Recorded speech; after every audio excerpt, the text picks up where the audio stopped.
వ్యాసుడికి దోషం కలగని యోగులు ఉన్నారు, వాళ్ళు ఉన్నారు, భూమి మీద ఉన్నారు. వ్యాసుడి కంటే కూడా ఆయన కుమారుడు సుఖబ్రహ్మ, ఆయన యొక్క స్థితి ఇంకా ఉన్నతమైన. అరే కర్రీ, సుఖబ్రహ్మ పుట్టుక గురించి తెలిసే మాట్లాడుతున్నావా తెలియక మాట్లాడుతున్నావా? ప్రిస్నేహితులారా, బైబిల్లో ఏ భేదము లేదు, అందరూ పాపం చేసిన వారే అని జానపాల్ బ్రదర్ చెప్తే ఈడంటాడు అబ్బబ్బెబ్బే మా గ్రంథాల్లో పాపమే చేయనటువంటి యోధులు ఉన్నారు అని ఇద్దరు పేర్లు చెప్పాడు. అందులో ఒక అతను వ్యాసుడు కొడుకైనటువంటి సుఖబ్రహ్మ. అతను పుట్టుక తెలుసుకుంటే మీరు వాంతి చేసుకుంటారు, అంత నీచంగా ఉంటుంది అతను పుట్టుక. ఆ సుఖబ్రహ్మ నగ్నంగా స్నానం చేస్తున్నటువంటి స్త్రీల్ని చూడకుండా పట్టించుకోకుండా వెళ్ళిపోయాడు కాబట్టి పాపమే చేయని యోధుడు అని అంటున్నాడు.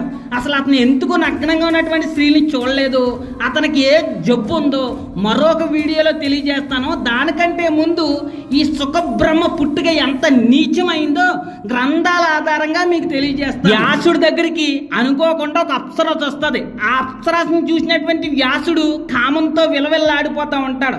ఆ అప్సరస వ్యాసుడు శపిస్తాడేమో అని భయపడి శిలక రూపం ధరిస్తుంది.